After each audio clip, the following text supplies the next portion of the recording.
Good morning dear students. देखो, आप सभी प्यारे विद्यार्थियों के लिए हमने बीएससी सेमेस्टर फर्स्ट का कंप्लीट ऑनलाइन कोर्स फिजिक्स और मैथ का फोटोन क्लासेज ऐप पर लॉन्च किया है, जिसकी कुछ क्लासेज आपको डेमो क्लासेज, 2-3 क्लासेज फिजिक्स की और 2-3 क्लास मैथ्स की आपको यूट्यूब पर प्रोवाइड करवाएंगे। तो आज ये क्लास मान के चलो, और इसके अलावा 1 या 2 क्लासेज और आपको यूट्यूब पर मिलेंगी। उसके अलावा आपको कंप्लीट कोर्स, यदि आप कंप्लीट कोर्स देखना चाहते हो तो आपको मिलेगा फोटोन क्लासेज ऐप पर मिलेगा। तो वीडियो को डिस्क्रिप्शन में आपको लिंक उपलब्ध करवा देंगे फोटोन क्लासेज ऐप का, तो वहां से आप फोटोन क्लासेज ऐप डाउनलोड करो। और हमने आपके लिए एक मिनिमम चार्ज रखा है, फिजिक्स और मैथ दोनों का 1000 रुपीज, जो एक मिनिमम चार्ज है। और अकेले यदि फिजिक्स का आप अलग से लेना चाहते हो तो उसका है 750 750, और मैथ्स का भी अकेले का है 750 है। यदि दोनों कोर्स आप साथ परचेज करते हो तो आपका चार्ज लगेगा ओनली 1000 रुपीज। तो किसी भी प्रकार की यदि किसी विद्यार्थी को डाउट्स वगैरह भी रहता है, कोई टॉपिक समझ में नहीं आता है, तो उसके लिए हमारे व्हाट्सअप नंबर हैं। जैसे फिजिक्स की हम बात करें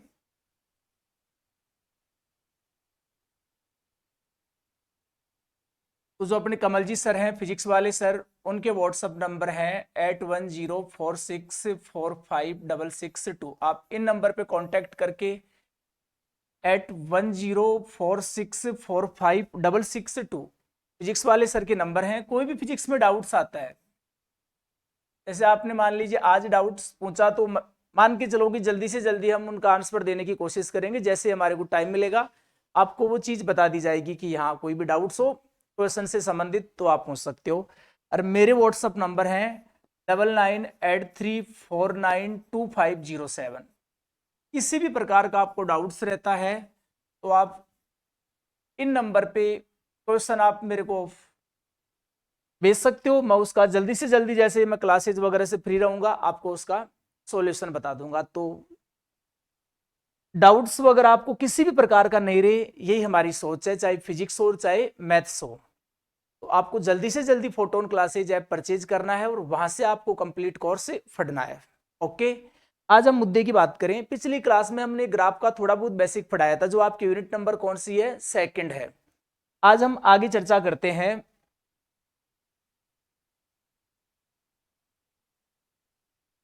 देखो, आपकी चल रही है यूनिट नंबर सेकंड। आप सभी प्यारे विद्यार्थियों को थोड़ा सा मैं बुक्स वगैरह के बारे में बता दूं तो आपको, एक तो ये बुक आपके सेमेस्टर फर्स्ट में मैथ्स की जेपीएच की बुक आपको परचेज करनी है। और कौन कौन सी यूनिवर्सिटी वालों के लिए कोर्स लाभदायक रहेगा तो मैं आपको बता दूं, एक तो राजस्थान विश्वविद्यालय जयपुर, एक ब्रज विश्वविद्यालय, एक शेखावाटी विश्वविद्यालय, एक मत्स्य विश्वविद्यालय।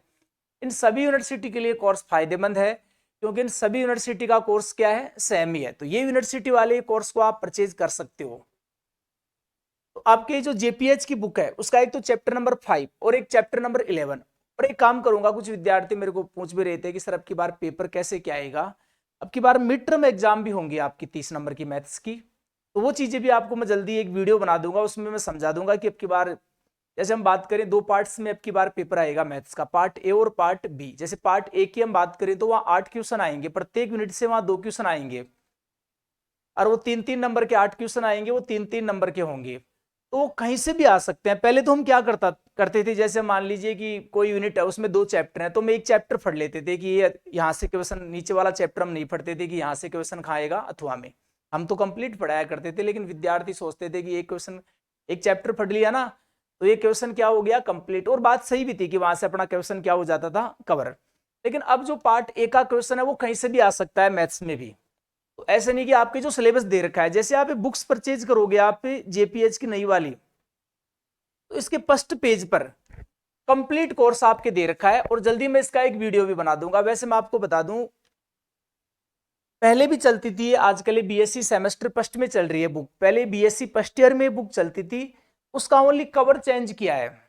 यदि किसी विद्यार्थी को, यदि कोई तो पहले फर्स्ट ईयर में था पिछले साल या उससे पिछले साल, यदि उसके पास कोई बुक है डिस्क्रीट मैथमेटिक्स की तो आप उसके पास भी ले सकते हो, वही बुक ये है, ओनली इसका क्या है, कवर चेंज है।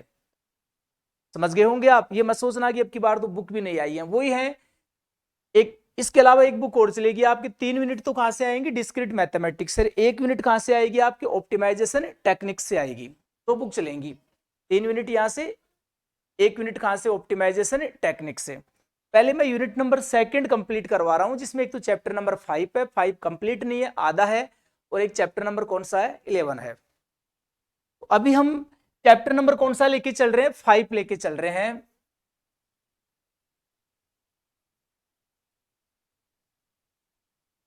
और यूनिट नंबर कौन से लेके चल रहे हैं? सेकंड। एक्सरसाइज की बात करें 5, बीएससी सेमेस्टर फर्स्ट।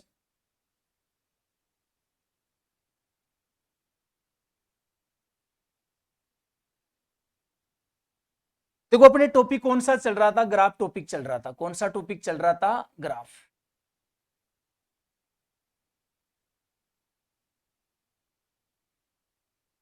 आज हम कुछ डेफिनेशन वगैरह की बात करेंगे। देखो पिछले क्लास में हमने एक तो ग्राफ की परिभाषा पढ़ी थी कि ग्राफ किसे कहा जाता है। ग्राफ में हमने क्या पढ़ा था? समांतर कोरे वगैरह पढ़ी थी, पास पढ़ा था। ग्राफ में किसी शीर्ष की कोटि कैसे निकालते हैं, सरल ग्राफ पढ़ा था, मल्टी ग्राफ पढ़ा था, छद्म ग्राफ पढ़ा था। कोई भी शीर्ष है वो सम शीर्ष कब होगा, कोई भी शीर्ष है वो विषम शीर्ष कब होगा, ये स्टडी हमने कर ली थी। आज हम उससे आगे चर्चा करते हैं। सबसे पहला टॉपिक है नल ग्राफ।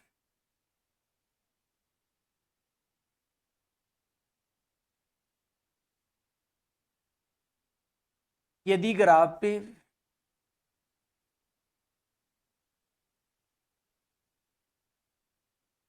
जी बराबर वी में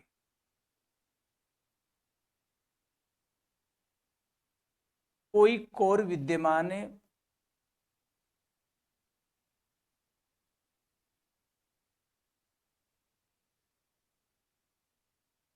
नहीं हो तो ग्राफ पे जी बराबर वी रिक्त ग्राफ कहलाता है।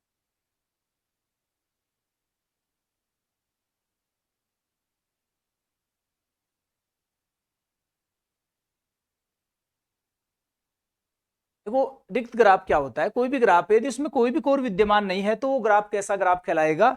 रिक्त ग्राफ कहलाएगा। एक बात का ध्यान रखना, एनओटी लगाना, लिख देना कि ग्राफ जी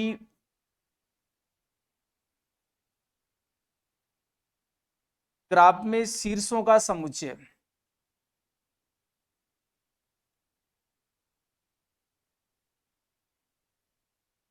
वैसे लिख देना कि रिक्त ग्राफ में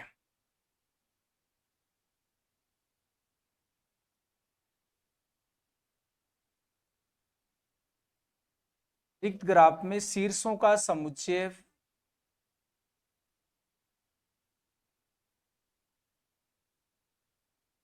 रिक्त नहीं होता है।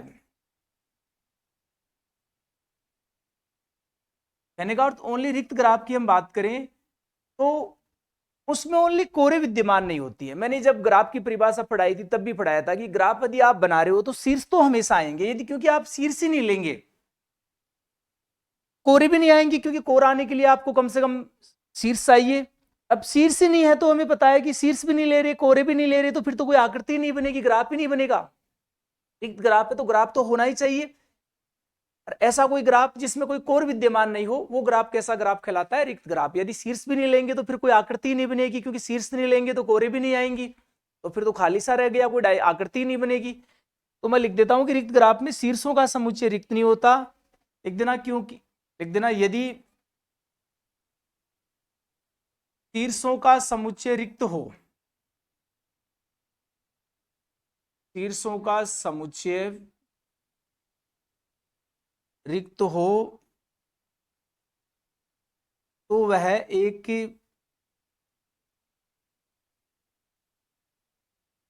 ग्राफ ही नहीं होता है। फिर रिक्त ग्राफ कहां से होगा?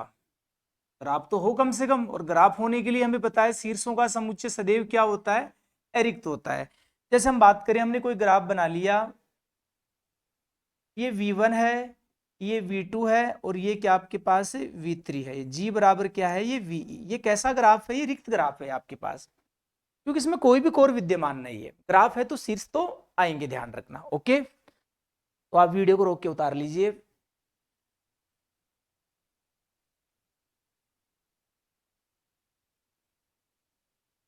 इसके बाद हम बात करें वियुक्त शीर्ष की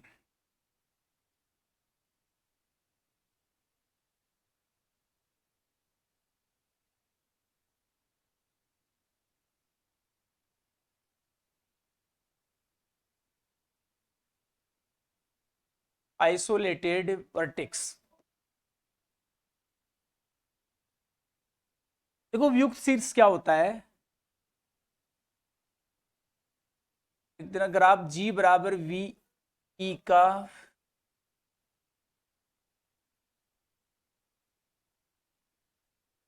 ऐसा शीर्ष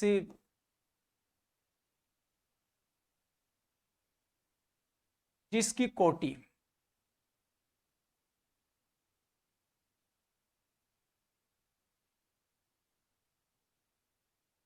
शून्य हो, वियुक्त शीर्ष कहलाता है, आइसोलेटेड वर्टेक्स।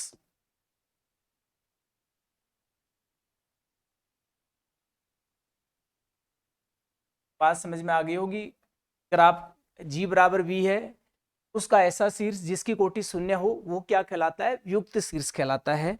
अभी साथ ही दे देंगे एग्जाम्पल। एक बात और ले लेता हूं मैं,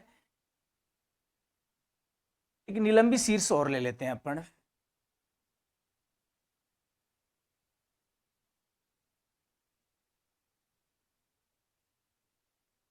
पेंडेंट वर्टेक्स।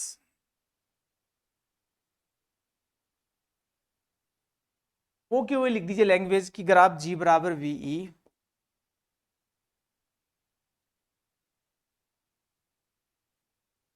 का ऐसा शीर्ष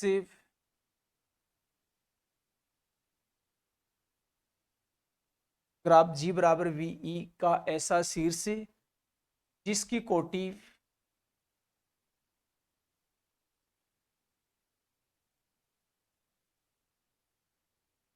ग्राफ G बराबर VE का ऐसा शीर्ष जिसकी कोटि 1 हो,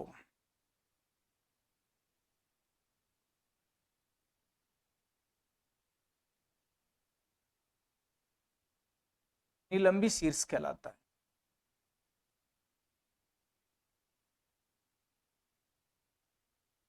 तो ग्राफ G बराबर V ही E है आपके पास, उसका ऐसा शीर्ष जिसकी कोटि क्या हो, 1 हो, निलंबी शीर्ष कहलाता है। हम डायग्राम की हम बात करें, देखो एक डायग्राम बना लेते हैं। ये हमने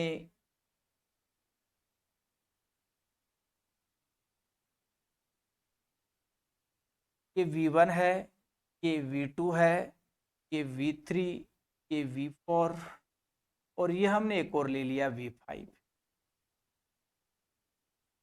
ये क्या आपके पास ग्राफ है G बराबर VE। तो यहां हम बात करें, यहां देखो जो V5 आपके पास वर्टिक्स है, कौन सा वर्टिक्स, V5। इस ग्राफ की हम बात करें तो यहाँ V5 क्या है, यहाँ वियुक्त शीर्ष तो कौन सा है, V5 है, क्योंकि V5 की कोटि कितनी है, यहाँ वियुक्त शीर्ष आपके पास V5 है। क्योंकि वियुक्त शीर्ष क्या होता है, ऐसा शीर्ष जिसकी कोटि क्या हो, शून्य हो, उसे क्या कहते हैं, आइसोलेटेड वर्टेक्स कहते हैं। तो V5 की कोटि क्या है, 0 है, क्योंकि कोटि क्या होती है किसी भी शीर्ष की, उस शीर्ष पर आपतित कोरों की संख्या। V5 पर कोई भी कोर आपतित नहीं हो रही, तो आपतित कोरों की संख्या क्या है, शून्य है। तो V5 की कोटि क्या होगी, शून्य। जिसकी कोटि शून्य होती है वह शीर्ष क्या कहलाता है, वियुक्त शीर्ष कहलाता है। और निलंबी शीर्ष की बात करें हम, पेंडेंट वर्टिक्स की बात करें, तो वर्टिक्स जो पेंडेंट वर्टिक्स होता है आपके पास से,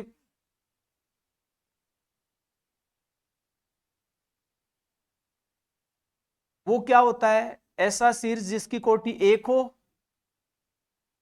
तो यहां निलंबी शीर्ष कौन सा है, आप बोलोगे सर V2 है। V2 कैसा शीर्ष है, निलंबी शीर्ष है, क्योंकि V2 पर आपतित कोरों की संख्या क्या है, 1 है।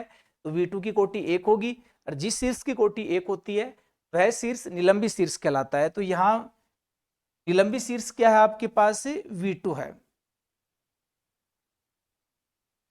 तो आप वीडियो को रोक के उतार लीजिए।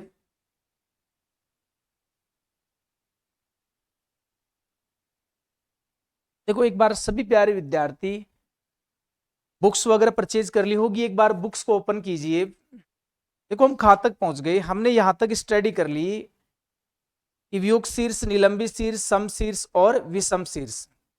इसके बाद देखो एक थ्योरम दे रखी है 5.4.1, किसी भी ग्राफ में उसके सभी शीर्षों की कोटियों का योगफल ग्राफ में उपस्थित कोरों की संख्या का 2 गुना होता है। ये थ्योरम मैंने समझा दी भी थी आपको, एक एग्जांपल देकर पीछे वाली क्लास देखना, उसमें मैंने आपको समझाई थी कि कोई भी ग्राफ होता है ना, उसमें शीर्षों की कोटियों का योगफल निकालते हैं, वो हमेशा कोरों की संख्या का 2 गुना होता है। क्यों? क्योंकि हम जब शीर्षों की कोटि निकालते हैं किसी भी ग्राफ में, तो प्रत्येक कोर की गणना कितनी बार की जाती है? 2 बार। और यदि लूप या पास विद्यमान है किसी ग्राफ में, तो उसकी गणना भी जब कोटि ज्ञात करते हैं, जैसे मान लीजिए इस शीर्ष पर क्या है आपके पास, जैसे ये ग्राफ है, देखो मैं डायग्राम के द्वारा समझा दूं आपको। जैसे हमने ये एक डायग्राम ले लिया, हम एक ग्राफ लेके चल रहे हैं, हम कौन से थ्योरम की बात कर रहे हैं?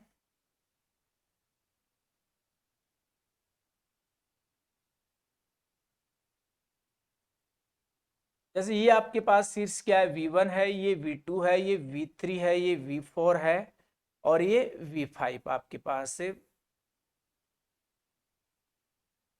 और यहाँ हम एक काम करते हैं, लूप और पास भी ले लेते हैं। यहाँ ले लिया मैंने, ये E1 है, ये E2 है, ये कोर, इस कोर को E3 नाम, इसको E4, इसको E5, इसको E6 और इसको नाम दे दिया E7 और E8। एक बार आप सभी शीर्षों की कोटि निकालो। हम बात करेंगे डिग्री ऑफ V1। V1 शीर्ष की कोटि क्या होगी? किसी भी शीर्ष की कोटि क्या होती है? उस शीर्ष पर आपतित कोरों की संख्या। V1 की कोटि कितनी आएगी आपके पास? 2 आएगी। शीर्ष V2 की कोटि क्या होगी? V2 पर कितनी कोरे आपतित हैं? 1 2 3, तो V2 शीर्ष की कोटि कितनी आएगी? 3। V3 शीर्ष की कोटि कितनी आएगी आपके पास? 1 2 3। V4 शीर्ष की कोटि क्या आएगी आपके पास? सिर्फ V4। देखो अब यहाँ देखो 1 और 2, जब पीछे वाली क्लास देखना, मैंने शीर्ष की कोटियां ज्ञात करना आपको सिखाया था, कि वहां सिखाया था कि यदि किसी शीर्ष पर, ये लूप या पास है बेटा, इंग्लिश में बोले तो इसको लूप, हिंदी में बोले तो पास, तो एक लूप विद्यमान है V4 शीर्ष पर। यदि शीर्ष की कोटि निकालेंगे तो यदि किसी भी शीर्ष पर लूप या पास विद्यमान रहती है, उसे कितनी बार काउंट करते हैं? 2 बार काउंट करते हैं। तो V4 को कितनी बार काउंट करोगे आप? 2 बार।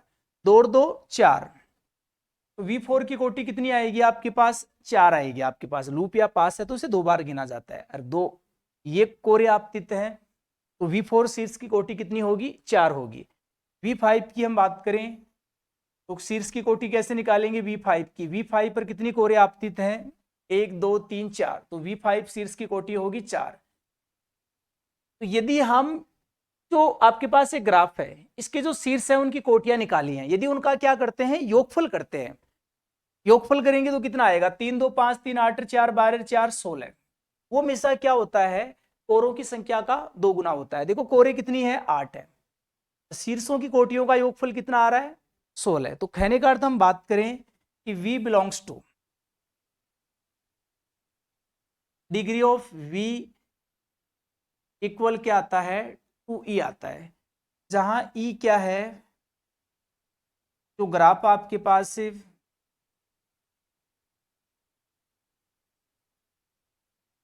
E है, वो क्या है? ग्राफ है G बराबर VE। ग्राफ की कोरों की संख्या है।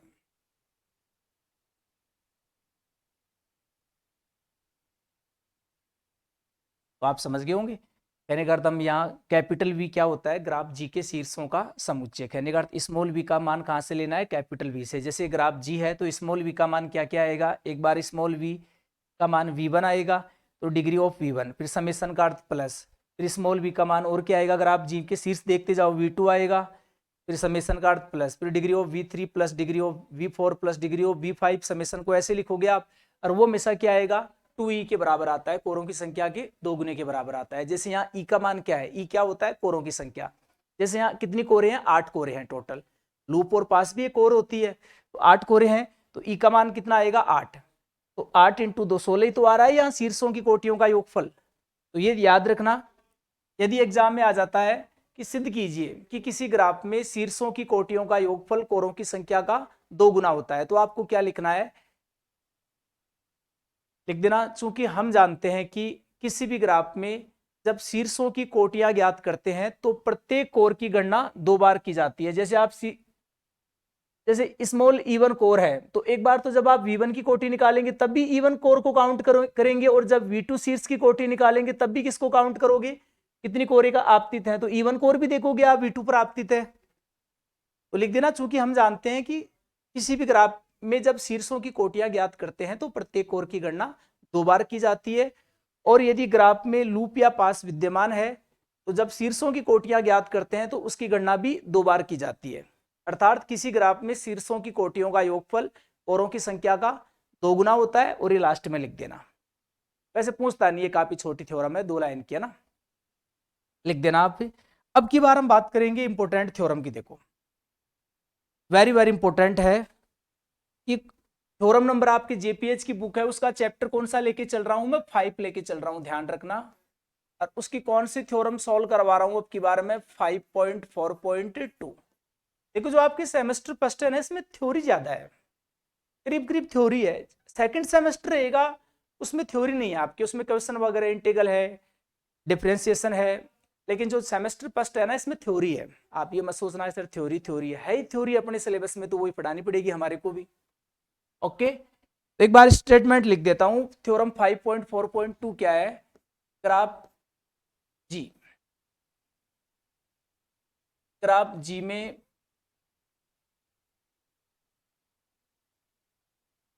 विषम कोटि के शीर्षों की संख्या,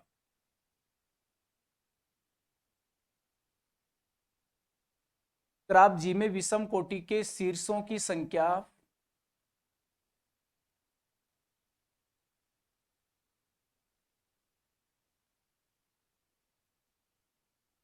सदैव सम होती है।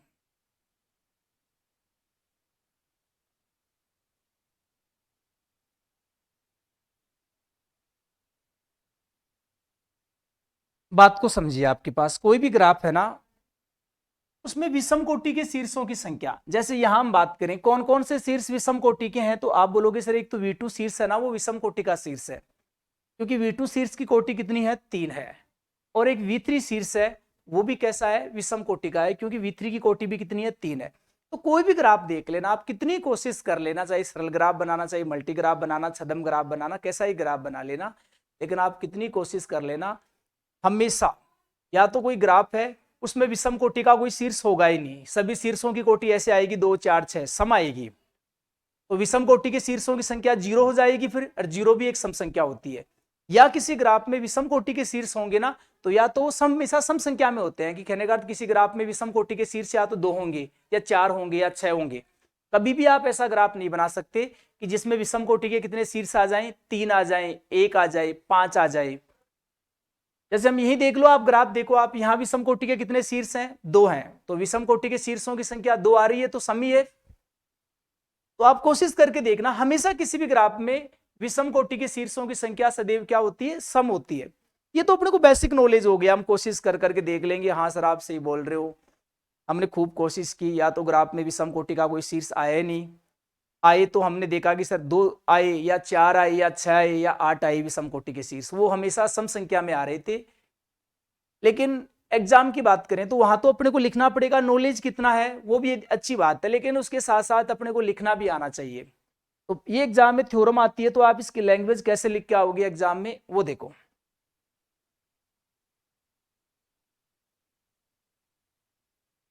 लिख देना, माना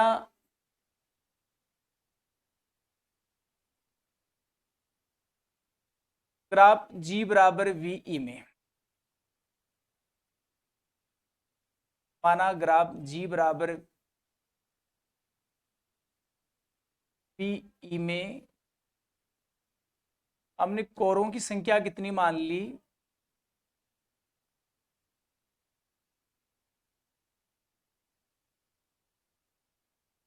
E मान लिया। ग्राफ G बराबर VE में हमने कोरों की संख्या कितनी मान ली, E मान ली। तो लिख देना, क्योंकि हम जानते हैं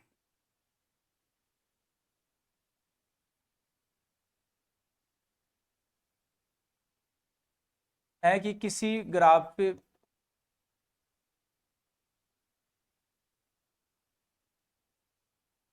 में शीर्षों की कोटियों का योगफल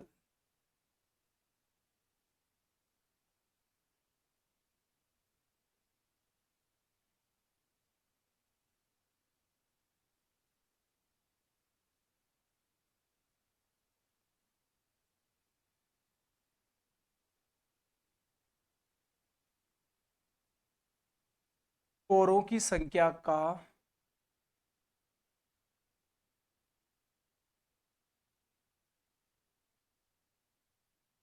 दो गुना होता है।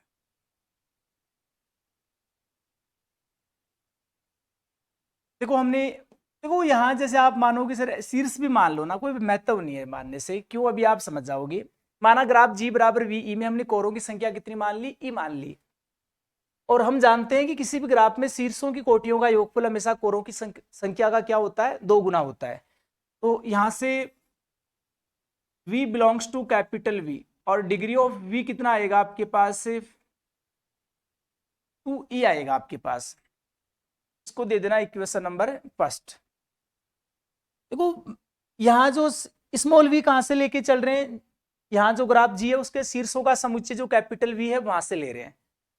देखो शीर्षों के समुच्चय को आप हमेशा कैपिटल से लिखा करो, और जो शीर्ष होते हैं उनको किससे लिखा करो, स्मॉल लेटर से लिखा करो। हमने और मान लिया, क्योंकि अपने को जो मेन दिखाना क्या है, अपने को ये दिखाना है कि ये ग्राफ है ना, उसमें विषम कोटि के शीर्षों की संख्या कितनी है, सम है। देखो कोई भी ग्राफ होता है उसमें दो प्रकार के शीर्ष होते हैं। जैसे यहां बात करें V1 कैसा है, सम कोटि का शीर्ष है, V2 कैसा है, विषम कोटि का, V3 भी विषम कोटि का, V4 V5 कैसे हैं, सम कोटि के शीर्ष हैं। तो दो ही प्रकार के शीर्ष होते हैं, या तो शीर्षों की कोटि सम होती है या विषम होती है। क्योंकि यहां भी पूरा सम विषम का ही खेल है, तो हमने मान लिया कि माना ग्राफ जी के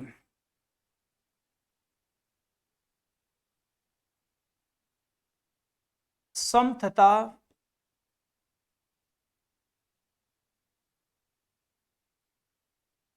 विषम कोटि के शीर्षों का समुच्चय, विषम कोटि के शीर्षों के समुच्चय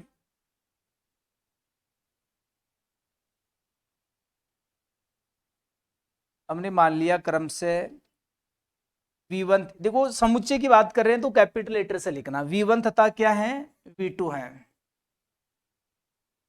देखो थोड़ा सा मैं आपको डायग्राम से संबंधित करके पढ़ाता रहूंगा। जैसे हम यहां से बात करें, जैसे ये ग्राफ है, इसमें मैंने सम कोटि के शीर्षों का समुच्चय तो क्या मान लिया, कैपिटल V1 मान लिया, और विषम कोटि के शीर्षों का समुच्चय क्या मान लिया, कैपिटल V2। तो एक बात मेरे को बताओ, समकोटि के शीर्षों का समुच्चय आपने कैपिटल V1 माना है, तो कैपिटल V1 में कौन कौन से शीर्ष आएंगे, वो शीर्ष आएंगे जिनकी कोटियां क्या है, सम है। तो एक तो V1 है, एक V4 है, और एक कौन सा है, V5 है। और हम बात करें कैपिटल V2 क्या माना आपने, विषम कोटि के शीर्षों का समुच्चय माना है, तो कैपिटल V2 में कौन कौन से शीर्ष आएंगे, स्मॉल V2 और स्मॉल V3 आएंगे। आप सभी प्यारे विद्यार्थियों को पता है कि यहाँ जो कैपिटल V क्या है, आप बोलोगे सर कैपिटल V तो ग्राफ जी के शीर्षों का समुच्चय होता है, वो तो V1 V2 V3 V4 और क्या है आपके पास, V5 है।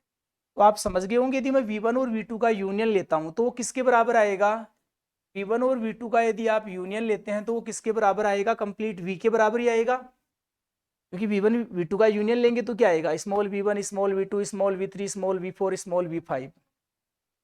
क्योंकि V1 V2 में कंप्लीट आ जाएंगे ग्राफ जी के शीर्ष, क्योंकि ग्राफ में दो ही प्रकार के शीर्ष होते हैं, या तो समकोटि का या विषम कोटि का। तो आपने बोला कि जो ये ग्राफ है ना उसके समकोटि के जितने भी शीर्ष हैं वो किस में है, कैपिटल V1 में है, विषम कोटि के हैं वो किस में, V2 में है। तो कहने का अर्थ यहां से जो कैपिटल V है वो किसके बराबर आ गया, V1 यूनियन V2 के बराबर आ गया। यह आ गया इक्वेशन नंबर सेकंड। अब यहां से हम लिख देना समीकरण 1 व 2 से अपना टारगेट फिक्स हो गया। इस तरह में कैसे भी आपने विषम कोटि के शीर्षों का समुच्चय V2 माना है, तो V2 में अब शीर्षों की संख्या अपने को कितनी दिखानी है, सम दिखानी है, क्योंकि V2 में आपने वो शीर्ष माने हैं जिनकी कोटि क्या है, विषम है, और विषम कोटि के शीर्षों की संख्या अपने को कितनी दिखानी है, सम दिखानी है। तो हमें ये दिखाना है कि V2 में जो शीर्ष है वो कितने हैं, सम संख्या में है, या तो 2 है या 4 है ऐसे। देखो समीकरण 1 व 2 से, 1 और 2 से मैं ये भी लिख सकता हूं कि मैंने यहां से V बिलोंग्स टू, इसकी जगह क्या रख दिया, डिग्री ऑफ V और इक्वल टू E। हमने यहां कैपिटल V की जगह क्या रख दिया, V1 यूनियन V2। अब देखो यहां से मैं ये भी लिख सकता हूं V belongs to capital V1 और डिग्री ऑफ V, और V belongs to capital V2 और डिग्री ऑफ A और इक्वल कितना है 2E। क्योंकि हमें ये पता था कि ये कंप्लीट ग्राफ था, आपके पास ये ग्राफ था, उसके सभी शीर्षों की कोटियों का योगफल है, तो ये विषम वाले अलग से ले लूं। और वही बात है, देखो यहां से हम डायग्राम से समझें, जैसे हम एक तो स्मॉल v कहां से ले रहे हैं, कैपिटल V1 से ले रहे हैं, तो ये आ जाएंगे degree V1 degree V4 plus degree of V5। और जब स्मॉल v कहां से ले रहे हैं, दूसरे वाले में V2 से, तो वहां जाएगा degree of V2 plus degree of V3, तो कंप्लीट आ जाएगा एक तरीके से। वो चाहे डिग्री ऑफ v निकाले चाहे इनका निकाले, क्योंकि V1 V2 में कंप्लीट आ जाते हैं। तो ये चीज तो आप समझ गए कि सर आप कोई दिक्कत नहीं, आप V1 को यहां से एक बार तो v कहां से ले लीजिए, V1 से, और प्लस v कहां से ले लीजिए, V2 से। आ जाएंगे आपके पास ग्राफ जी के सभी शीर्ष, उन सभी शीर्षों की कोटियों का योगफल आ जाएगा, दोनों को लेने पर, V1 और V2 को लेने पर। एक बात बताओ, इसको दीजिए आप समीकरण नंबर 3 दे दीजिए, और यहां लिख दीजिए कि समीकरण नंबर जो 3 है, देखो ये कौन सा भाग है आपके पास, हाथ से देखिए, ये बायां भाग है समीकरण 3 के बाएं पक्ष का प्रथम भाग।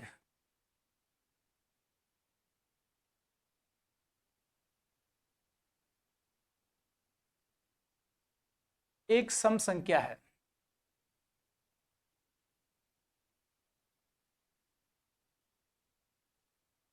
क्यों है?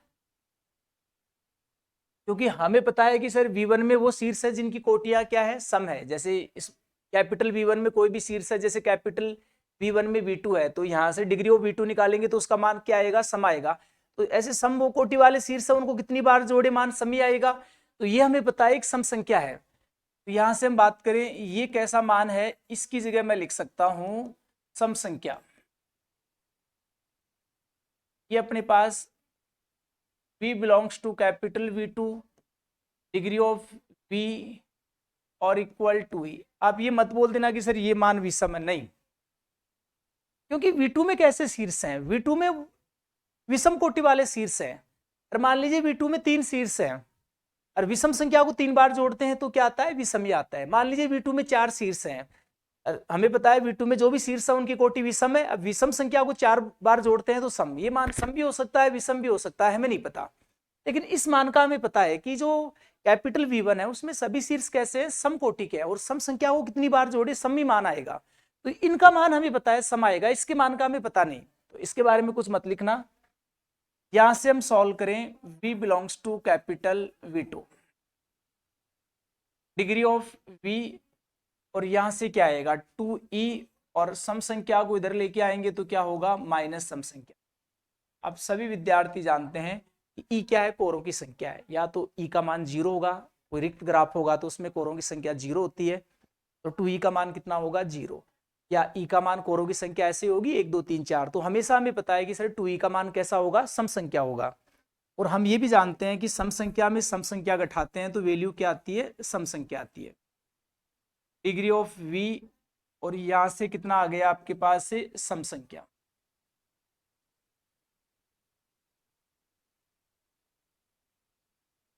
अब इसको दे दीजिए आप इक्वेशन नंबर 4। एक बात बताइए, लिख देना आप भी, फिर मैं समझा भी देता हूं। क्योंकि हम जानते हैं कि विषम संख्या को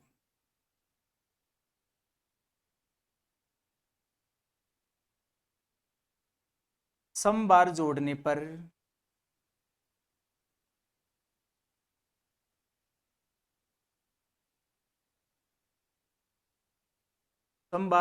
पर ही सम संख्या आती है।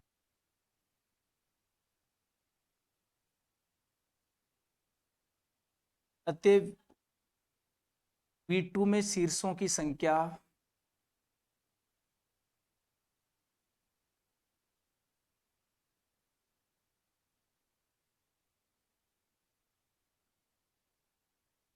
सदैव सम होगी। बात को समझो, मैं क्या लिख दिया मैंने,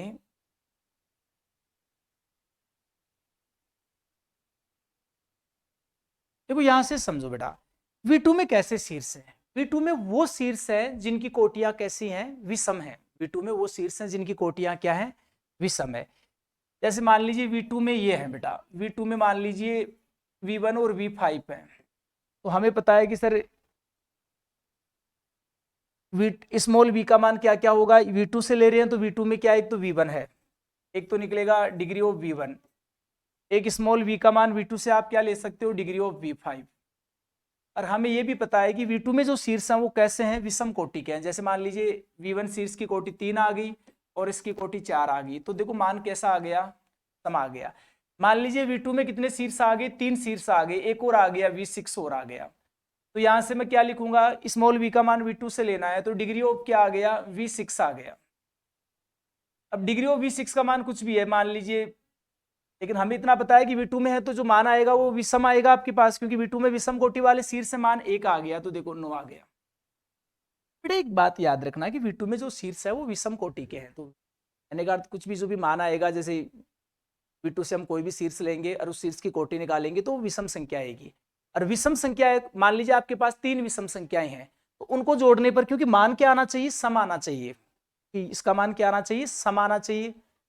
तो हमें पता है कि सर V2 में 3 शीर्ष कभी भी नहीं हो सकते। क्यों? क्योंकि V2 से 3 शीर्ष लेंगे और V2 में जो शीर्ष है उनकी कोटियां क्या है? विषम है। और हमें पता है कि 3 विषम संख्या ले लो आप, उनका जोड़ कभी भी सम संख्या नहीं आ सकता। जैसे आपने 3 ले लिया, एक 5 ले लिया, एक आपने 7 ले लिया, तो कितना आ गया? 5 और 3 8 और 7 15 विषम आ रहा है। तो V2 में यदि शीर्ष कैसे होंगे? सम संख्या में होंगे। जैसे V2 में मान लीजिए 4 शीर्ष आ गए, तो फिर उनको जोड़ के देखो मान कैसा आ जाएगा? सम मान आ जाएगा, सम संख्या। V2 में 4 शीर्ष आ गई, मान लीजिए एक की कोटि कितनी है? 3 है, एक की कोटि 5 है, एक की कोटि 1 और एक की कोटि कितनी है? क्योंकि V2 में है जो शीर्ष है उनकी कोटि तो विषमी है, तो एक की कोटि हमने कितनी मान ली? 5 और मान ली। इनको जोड़ के देखो, 5 और 1 6 3, 9 और 5 14 आएगा आपके पास, तो सम संख्या मान आएगा। तो हमें पता है कि यहाँ सर हमें पता है कि ये मान सम संख्या आ रहा है, तो हम यहाँ समझ गए कि सर विषम संख्या, क्योंकि जो भी मान आएंगे ना डिग्री के वो विषम आएंगे। विषम संख्या को सम बार जोड़ने पर ही मान क्या आता है? सम संख्या आता है। तो V2 में शीर्षों की संख्या सदैव क्या आएगी? सम होगी, तभी ये मान क्या आएगा? सम आएगा बेटे। और V2 कैसे शीर्षों का समुच्चय है? विषम कोटि। V2 में शीर्ष कैसे है? विषम कोटि वाले हैं। तो यहां से सिद्ध हो गया, क्योंकि V2 में शीर्षों की संख्या कितनी आ रही है? सम आ रही है। तो लिख देना, इसलिए सिद्ध होता है कि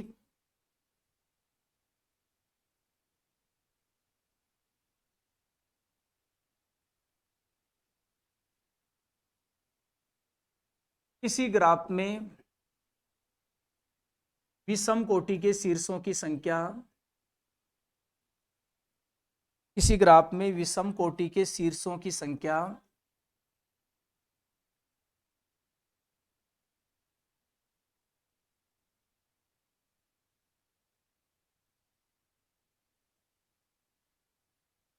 सदैव सम होती है। V2 क्या था? विषम कोटि के शीर्षों का समुच्चय था, और V2 में शीर्षों की संख्या आपने कितनी दिखा दी? सम। कि V2 में या तो 2 शीर्ष होंगे या 4 होंगे या 6 होंगे, तो हमेशा कोई भी ग्राफ है उसमें विषम कोटि के शीर्षों की संख्या सदैव सम होती है। बात को समझ गए होंगे बेटा? एक बार हल्का सा मैं रिवाइज कर देता हूं दोबारा। वैसे पहले बेसिक समझना कि कोई भी ग्राफ है उसमें विषम कोटि के शीर्षों की संख्या सदैव सम होती है। आप कोई भी डायग्राम बना के देखना, में आपको या तो विषम कोटि का कोई शीर्ष मिलेगा ही नहीं। यदि विषम कोटि के शीर्ष मिलेंगे तो वो 2 मिलेंगे, 4 मिलेंगे, 6 मिलेंगे, ऐसे सम संख्या में मिलेंगे विषम कोटि के शीर्ष। तो हमने एक ग्राफ ले लिया और उसमें कोरों की संख्या ई मान ली। हम ये जानते हैं कि कोई भी ग्राफ होता है उसमें शीर्षों की कोटियों का योगफल क्या होता है? समीकरण का अर्थ योगफल कोरों की संख्या का 2 गुना होता है। अब हमें पूरा सम विषम का खेल है, तो हमने ग्राफ जी में जो शीर्षों का समुच्चय कैपिटल वी है उसको 2 भागों में डिवाइड कर दिया, कि जो कैपिटल वी में से जो विषम कोटि के शीर्ष हैं जिनकी कोटियां विषम है वो तो शीर्ष कहाँ लो आप? कैपिटल V1 में। जो सम कोटि वाले हैं वो तो खा लो कैपिटल V1 में, विषम कोटि वाले लो वो खा लो आप V2 में। तो हमने ग्राफ जी के सम कोटि और विषम कोटि के शीर्षों के समुच्चय क्या मान लिए? V1 और V2। तो हम इतना भी पता है कि V बराबर क्या होगा? V1 यूनियन V2, क्योंकि सम कोटि वाले V1 में आ जाएंगे, बच गए वो विषम कोटि वाले किस में आ जाएंगे? V2 में। तो कंप्लीट आ जाएंगे V1 V2 में। यदि उनका यूनियन लेंगे तो ग्राफ जी के टोटल शीर्ष आ जाएंगे V। अब हमने यहाँ V की जगह रख दिया V1 यूनियन V2। अब वही है, हमें क्या करना था ग्राफ जी के, टोटल शीर्षों की कोटियों का योगफल, तो विषम कोटि वालों का योगफल अलग से कर दिया, सम कोटि वालों का योगफल अलग से कर दिया, विषम कोटि का योगफल अलग से कर दिया, तो वही आएगा टोटल योगफल आपके पास शीर्षों की कोटियों का।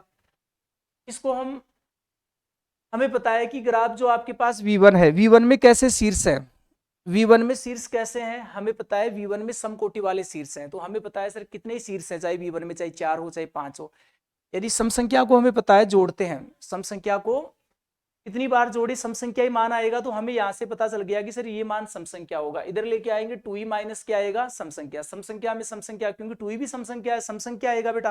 अब यहाँ हमें दिमाग लगाना बेटा लास्ट में थोड़ा सा, कि V2 में कैसे शीर्ष हैं, वो शीर्ष है जिनकी कोटियां क्या है, विषम है। V2 में कैसे शीर्ष हैं, वो शीर्ष है जिनकी कोटियां कैसी हैं, विषम है। और हमें पता है सर विषम संख्या को तो विषम बार जोड़ेंगे 3 बार तो सम नहीं आएगा, 4 बार जोड़ने से आएगा या 6 बार जोड़ने से आएगा विषम संख्या को। तो V2 में शीर्षों की संख्या कितनी आएगी, सम आएगी, 4 6 2 ऐसे आएगी। और V2 में कैसे शीर्ष हैं, विषम कोटि वाले। तो हम समझ गए कि सर कोई भी ग्राफ हो उसमें विषम कोटि के शीर्षों की संख्या सदैव क्या होती है, सम होती है। एक बार आगे देखिए आप, फिर देखो इसके आगे आपकी बुक में क्या दे रखा है, कुछ परिभाषाएं दे रखी हैं।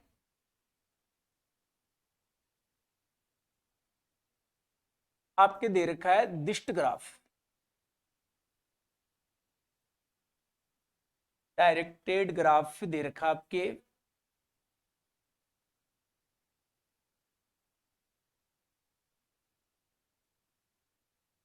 परिभाषा लिखो,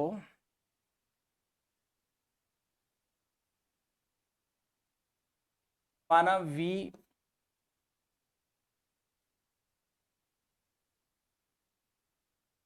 कोई एरिक समुच्चय है,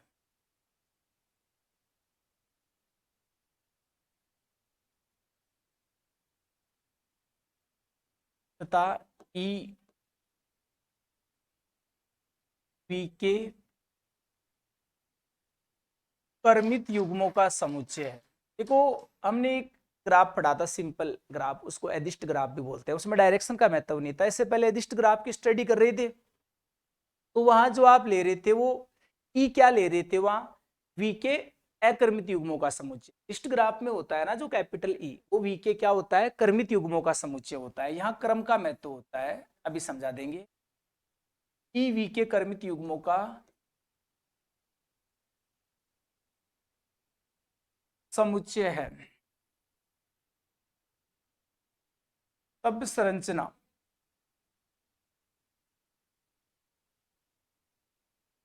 डी बराबर वी ई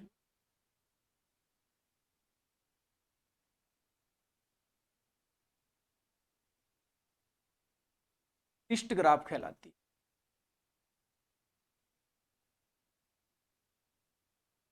जहां वी जहां वी तो क्या कहलाता है, शीर्षों का समुच्चय,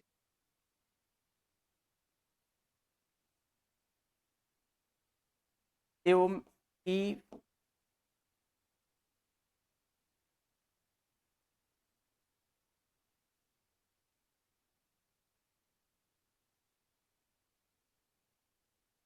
जहां वी शीर्षों का समुच्चय एवं ई तिष्ट कोरों का समुच्चय कहलाता है।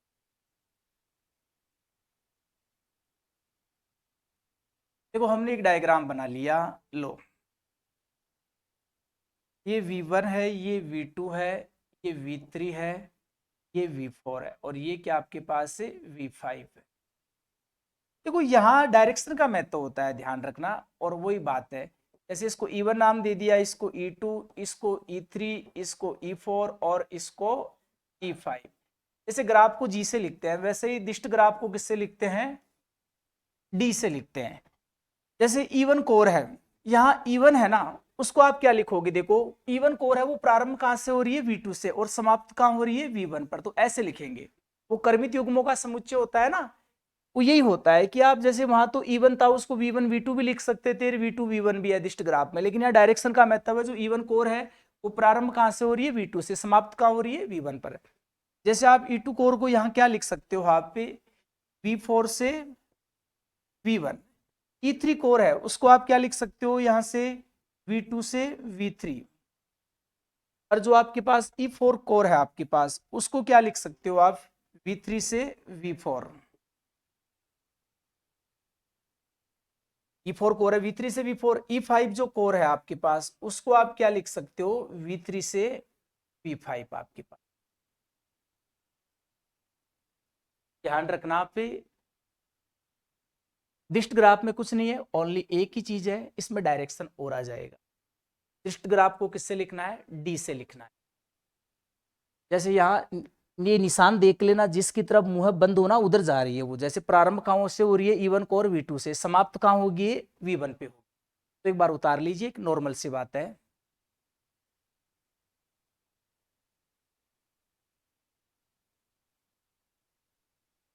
देखो जैसे हमने वहां स्टडी की थी अंत्य शीर्ष की, आसन शीर्ष की, यहां भी इसी प्रकार के कोई शीर्ष होते हैं। थोड़ा सा मैं आपको इन शीर्षों की स्टडी करवा देता हूं। डिस्ट ग्राफ में दो प्रकार के शीर्ष होते हैं वैसे, एक तो होता है आदि शीर्ष।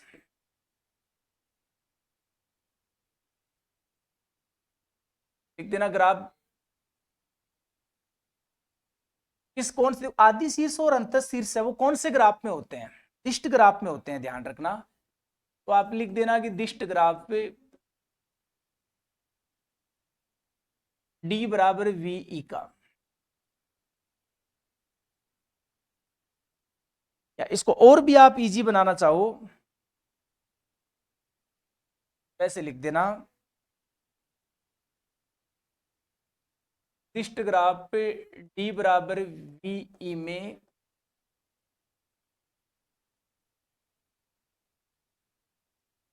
कोई डिस्ट कोर, डिस्ट ग्राफ डी बराबर वी में कोई डिस्ट कोर जिस शीर्ष से प्रारंभ होती है।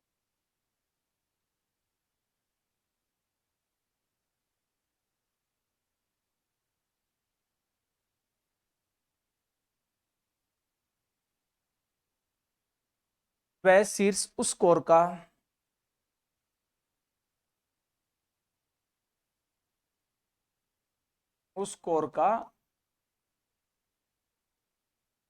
आदि शीर्ष कहलाता है।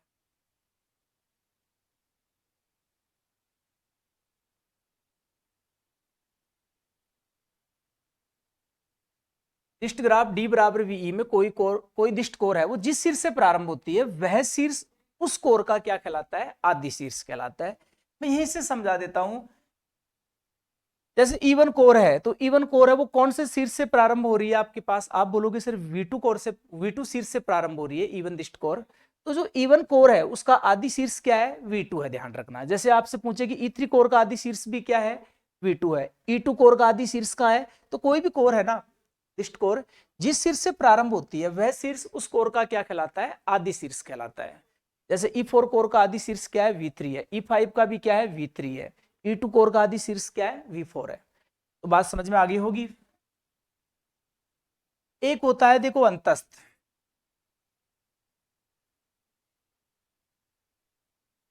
वो का वही लिखना है, आप बोल के लिखा देता हूं, आप लिख लेना। वो का वही लिखना है, डिस्ट ग्राफ डी बराबर वी में कोई डिस्ट कोर जिस शीर्ष पर समाप्त होती है। लिख देना डिस्ट ग्राफ डी बराबर वी में कोई डिस्ट कोर जिस शीर्ष पर समाप्त होती है वह शीर्ष उस कोर का अंतस्थ शीर्ष कहलाता है। लिख लोगे।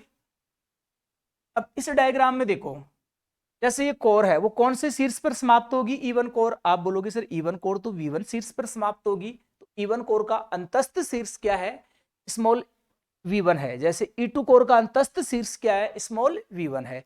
E5 कोर का अंतस्थ शीर्ष क्या है, V5 है। तो कोई भी कोर है जिस शीर्ष से प्रारंभ होगी वो आदि शीर्ष, और कोई भी कोर है जिस शीर्ष पर समाप्त होगी वह शीर्ष उस कोर का अंतस्थ शीर्ष कहलाएगा, और जिस शीर्ष से प्रारंभ होगी वह शीर्ष उस कोर का आदि शीर्ष। जैसे E5 कोर है उसका आदि शीर्ष V3 है और अंतस्थ शीर्ष क्या होगा, V5 होगा। ओके, देखो हम बात करें डिस्ट ग्राफ में भी क्या होती है, समांतर कोरें होती है। एक तो हमने एदिस्ट ग्राफ में तो पढ़ा था, एदिस्ट ग्राफ का जिनमें डायरेक्शन वगैरह नहीं थी। अब हम बात करेंगे दिस्ट ग्राफ में समांतर कोरों की। लिख देना दिस्ट ग्राफ पे टी बराबर वी ई में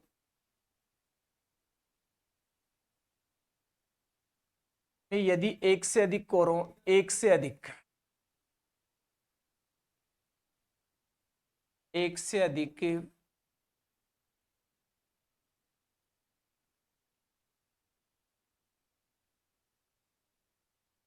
दिस्ट कोरों के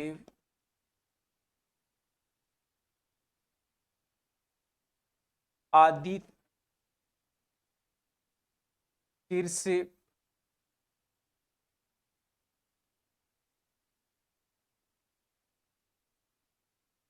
थोड़ा सा इसको देखो, क्योंकि आप आदि शीर्ष परस्पर समान हो, लिख दीजिए परस्पर समान हो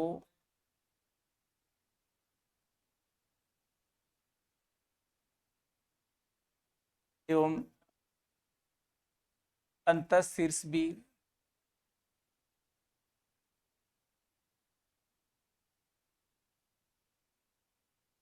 परस्पर समान हो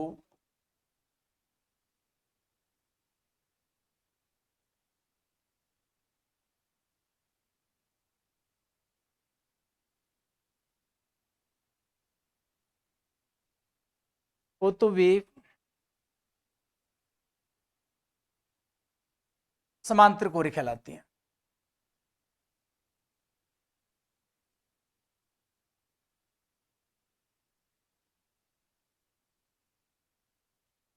बात समझ में आ गई होगी। दिष्ट ग्राफ डी बराबर वी में यदि एक से अधिक दिष्ट कोरों के आदि शीर्ष परस्पर क्या हो, समान हो, और अंतःशीर्ष भी क्या हो, समान हो, एक से अधिक कोरे हैं। जैसे हम बात करें डायग्राम से बता देता हूं मैं आपको। जैसे हमने ये डायग्राम बना लिया, ग्राफ बनाना कैसा ही बना लो, हमने ये बना लिया, देखो ये हमने ये बना लिया, ये स्मॉल e1 है, ये स्मॉल e2 है, ये स्मॉल e3 है, ये स्मॉल v4 है, स्मॉल v5 पर, ये स्मॉल v6 है। इनके नाम दे दिए हमने e1, e2, e3, e4, e5 और e6 और e7, और इनका हमने डायरेक्शन भी दे दिया।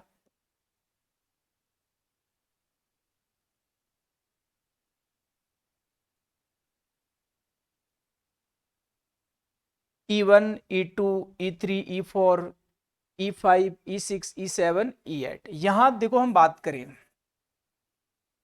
e1 तथा e2 क्या है, परस्पर समांतर कोरे हैं।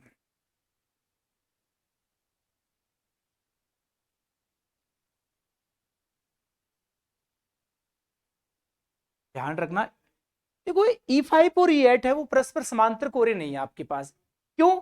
क्योंकि देखो E1 और E2 कोरे कोर देखो आप, E1 कोर है और E2 कोर है, इन दोनों का आदि शीर्ष भी क्या है, समान है। जैसे E1 कोर का आदि शीर्ष भी V2 है, E2 कोर का भी आदि शीर्ष क्या है, V2 है, और दोनों का अंतस्थ क्या है, V3 है। तो एक से अधिक ऐसे कोरे इनके आदि शीर्ष भी परस्पर समान हो और अंतस्थ शीर्ष भी क्या हो, उनके एक ही हो, तो वे कोरे परस्पर क्या कहलाती है, समांतर कोरे कहलाती है। वहां तो सिंपल था एदिष्ट ग्राफ में तो, लेकिन यहां आपको क्या देखना है, डेफिनेशन देनी है, वो किससे देनी है, आदि शीर्ष और अंतस्थ शीर्ष से। E5 और E8 को परस्पर समांतर कोरे मत कर देना, क्योंकि E5 और E8 के आदि शीर्ष परस्पर समान नहीं है। E5 का आदि शीर्ष है V4 और E8 का है V5 है, और नहीं अंतस्थ एक दूसरे के समान है दोनों के, तो ये परस्पर समांतर कोरे नहीं है। E5 और E8 यहां समांतर कोरे हैं ओनली इस डायग्राम में E1 और E2। देखो वैसे ही हम बात करें दिष्ट ग्राफ में भी क्या होता है, पास होता है। मैं परिभाषा बोल के बता देता हूं, बोल के लिखा देता हूं। लूप या पास क्या होता है दिष्ट ग्राफ में, जैसे हमने एक कोर और ले ली E7, E8, E9 ले ली। इसकी परिभाषा वैसे भी दे सकते हो कि दिष्ट ग्राफ में एक ऐसी कोर तो जिस शीर्ष से प्रारंभ हो उसी शीर्ष पर क्या हो, समाप्त हो, वह उस दिष्ट ग्राफ में लूप या पास कहलाती है।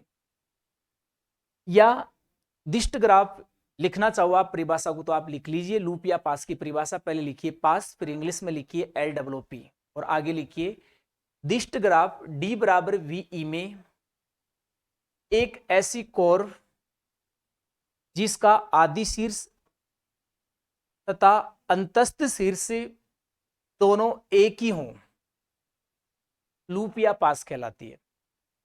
तो दिष्ट ग्राफ में एक ऐसी कोर जिसका आदि शीर्ष तथा अंतस्थ शीर्ष दोनों क्या होने चाहिए, एक। जैसे हम बात करें E9 कोर है, इसका आदि शीर्ष भी क्या है, V6 है, क्योंकि प्रारंभ भी कहां से हो रही है, V6 से, और ये समाप्ति भी कहां हो रही है, V6 पर ही हो रही है। तो ये जो कोर आपके पास वो क्या कहलाएगी, लूप या पास कहलाएगी आपके पास। ओके, देखो अब हम आगे बात करें, थोड़ा सा आप बुक का ध्यान रखना, सभी प्यारे विद्यार्थियों के पास बुक होगी। देखो इसमें इसके बाद दे रखा आपके शीर्षों की क्या दे रखी है, कोटि दे रखी है आपके पास दिष्ट ग्राफ में, शीर्षों की कोटि।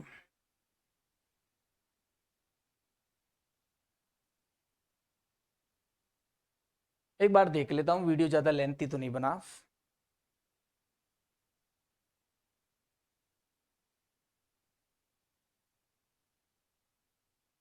एक कोटि वाली बात और बता देते हैं आपको। देखो दिष्ट ग्राफ में हम बात कर रहे हैं,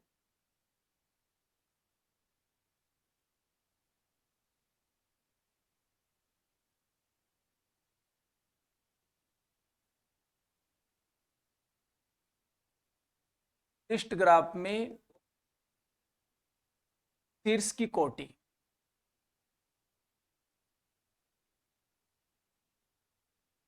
order of vertex in directed graph से दिष्ट ग्राफ में शीर्ष की कोटि क्या होती है, ध्यान रखना। दिष्ट ग्राफ में शीर्ष की कोटि निकालें, दिष्ट ग्राफ में दो प्रकार की कोटि निकलती है, एक तो निकलती है बाह्य कोटि, जिसको बोलते हैं आउट डिग्री, क्या बोलते हैं, आउट डिग्री, बाह्य कोटि। लिख देना दिष्ट ग्राफ डी बराबर वीई,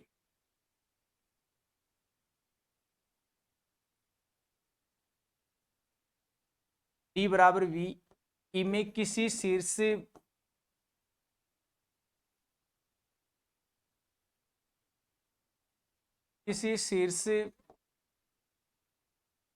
स्मॉल वी ले लिया हमने दिष्ट ग्राफ डी का, पी की बाह्य कोटि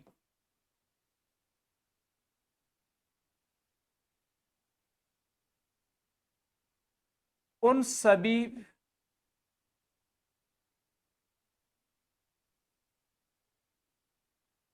दिष्ट कोरों की संख्या के बराबर होती है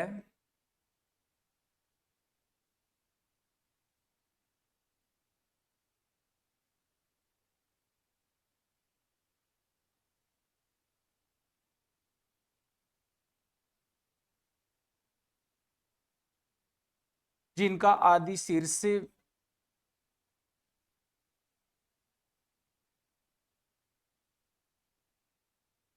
स्मॉल वी होता है।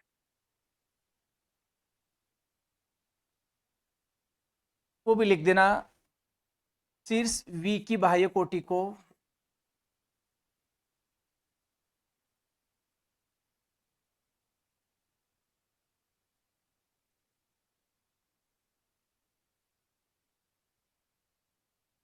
डिग्री प्लस वी से लिखा जाता है।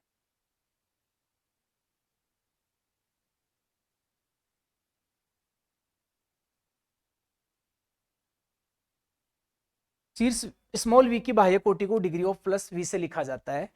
देखो हम डायग्राम की बात करें, एक मैं परिभाषा और लिखा देता हूं आपको, फिर दोनों को साथ ही समझा देंगे। एक तो बाह्य कोटि होती है दिष्ट ग्राफ में, देखो वहां अदिष्ट ग्राफ में तो एक ही कोटि निकल रही थी, सिंपल डिग्री वी, वहां बाह्य अंत्य कोटि नहीं निकल रही थी। यहाँ दो प्रकार की कोटि होती है, एक तो बाह्य कोटि होती है, एक कौन सी होती है, अंत्य कोटि इन डिग्री।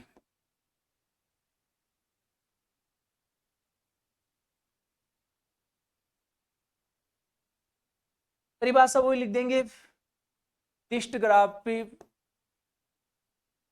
तो एग्जाम में डेफिनेशन वगैरह आपसे पूछ सकता है, ध्यान रखना एक एक चीज। आप थ्योरेटिकली आपने ज्यादा इस डिस्क्रीट मैथमेटिक्स वाली बुक में, तो वहाँ ये भी जैसे 3-3 नंबर के कितने क्वेश्चन आएंगे आपके, 8 क्वेश्चन आएंगे, तो वहाँ ये छोटे छोटे क्वेश्चन पूछेगा आपसे डेफिनेशन वगैरह। ये लिखा रहा हूँ तो आप सोच समझ के ध्यान रखना, एक एक परिभाषा को ध्यान से पढ़ना है।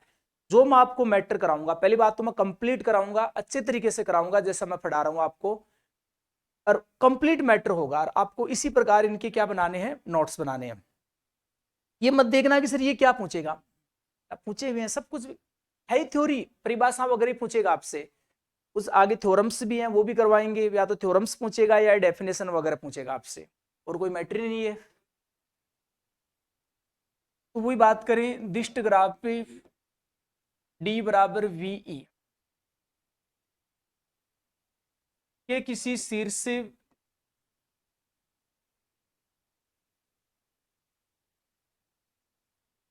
स्मॉल वी, जो कहां से लेके चल रहे हो, कैपिटल वी से, किसी शीर्ष स्मॉल वी की अंत्य कोटि,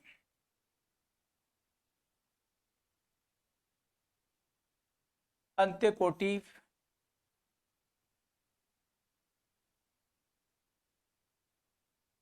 अंत्य सिंपल घुमा के भी लिखें,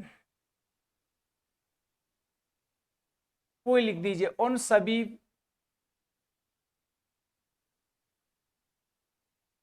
कोई लिख देते हैं वैसे जो पहले लिखी थी, उन सभी कोरों की संख्या के बराबर होती है,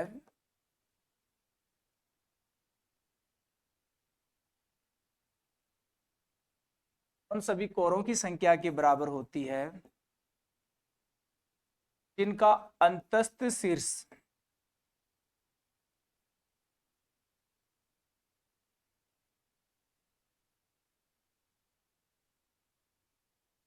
स्मॉल वी हो। लिख देना शीर्ष जो आपके पास वी है,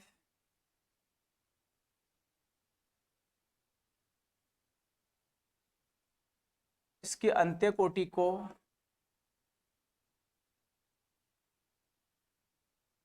माइनस वी से लिखा जाता है।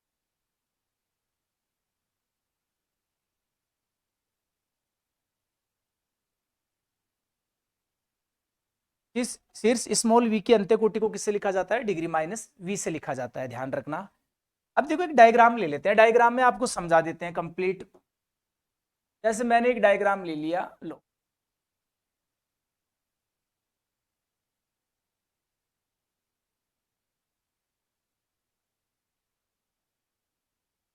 एक नोट और लिख देना, एनओटी लगा देना।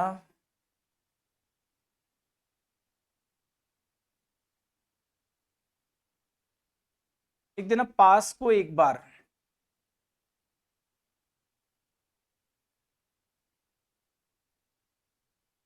पास को एक बार बाह्य कोटि में, वह एक बार अंत्य कोटि में गिना जाता है।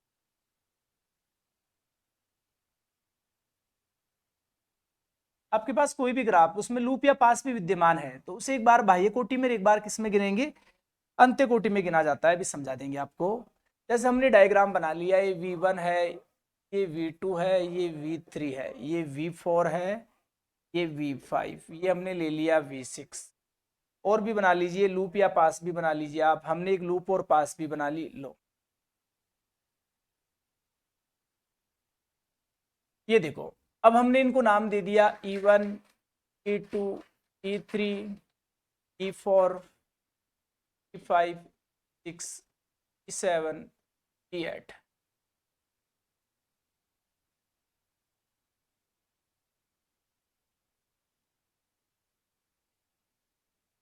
देखो ये डायग्राम आपके पास है, क्या है ये, डायरेक्टेड ग्राफ। आप देखते ही समझ गए, इसमें डायरेक्शन वगैरह दे रखी है, ये क्या है, डायग्राफ्स आपके, लिस्ट ग्राफ आपके पास से।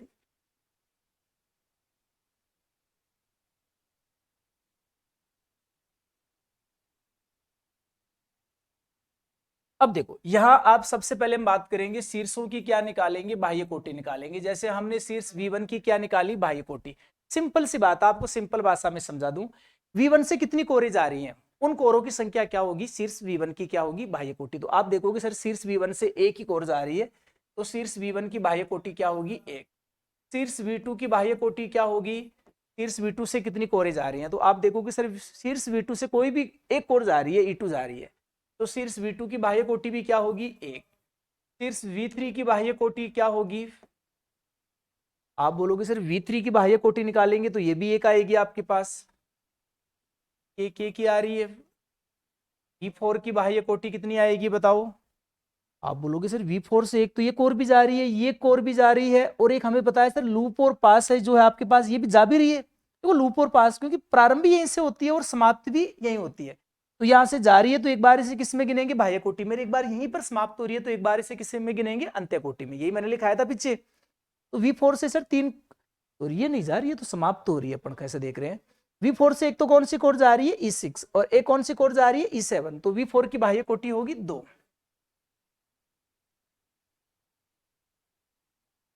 हम बात करें V5 की बाह्य कोटि, देखो V5 से कितनी कोरें जा रही हैं? तो आप बोलोगे सर 2 कोरें जा रही हैं, तो V5 की बाह्य कोटि होगी 2। V6 की बाह्य कोटि क्या होगी? आप बोलोगे सर V6 से कोई भी कोर नहीं जा रही, V6 की बाह्य कोटि होगी कितनी? 0 आपके पास। ऐसे हम क्या निकालते हैं? अंत्य कोटियां निकालते हैं। अंत्य कोटि को किससे लिखते हैं? माइनस से लिखते हैं, ध्यान रखना। हम बात करें V1 की अंत्य कोटि क्या होगी? अंत्य कोटि सिंपल सा है कि कितनी कोरें उस शीर्ष पर समाप्त हो रही है, क्योंकि अंत शीर्ष वही होंगे, उन कोरों की संख्या जिनका अंतस्थ शीर्ष क्या हो? V1 हो। तो कितनी कोरों का अंतस्थ शीर्ष V1 है? आप बोलोगे सर एक मिनट, ये अपन ने क्या कर दिया? V1 से 2 कोरें जा रही थी बेटा, तो V1 की बाह्य कोटि कितनी होगी? 2 होगी आपके पास। एक ये कोर भी जा रही थी, कौन सी? ये। V2 से कितनी कोरें जा रही थी? 1।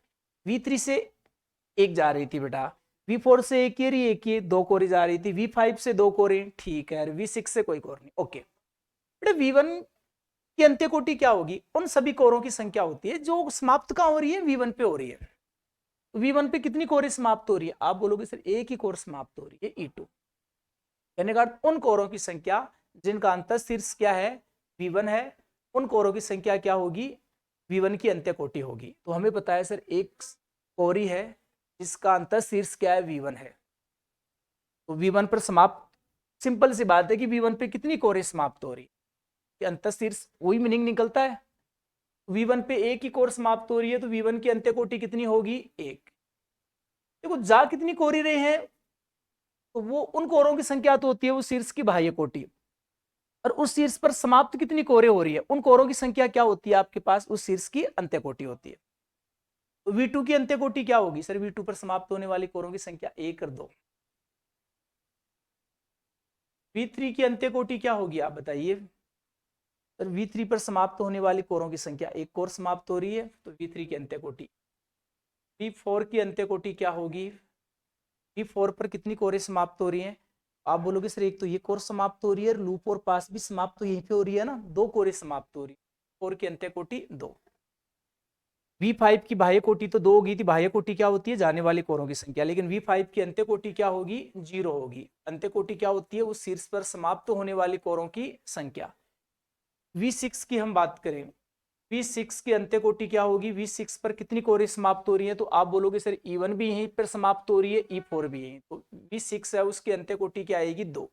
बेटा इनका जोड़ करना, 2 3 4 2 6 2 8, इनका भी जोड़ करना, 2 और 1 3 4 2 6 2 8। एक चीज याद रखना, कोई भी ग्राफ होता है ना, दिष्ट ग्राफ, उसमें शीर्षों की बाह्य कोटियों का योगफल और शीर्षों की अंत्य कोटियों का योगफल हमेशा बराबर आता है। ऐसा नहीं आ रहा है तो आपने कहीं ना कहीं जल्दबाजी में क्या कर दी? गलती कर दी। ध्यान रखना, यहाँ शीर्षों की बाह्य कोटियों का योगफल भी कितना आ रहा है? 8, और अंत्य कोटियों का योगफल भी कितना आ रहा है? 8, और वो हमेशा किसके बराबर होता है? कोरों की संख्या के बराबर होता है। इस ग्राफ में देख लो कोरे भी 8 ही है, 1 2 3 4 5 6 7 और 8। ध्यान रखना, और आगे की चर्चा हम नेक्स्ट क्लास में करेंगे, तो आराम से आप क्लास देखिए। इसके बाद एक क्लास और आपको यूट्यूब पर मिल सकती है, फिर अदर क्लासेज आपको कहाँ मिलेंगी? फोटोन क्लासेज ऐप पर। ओके।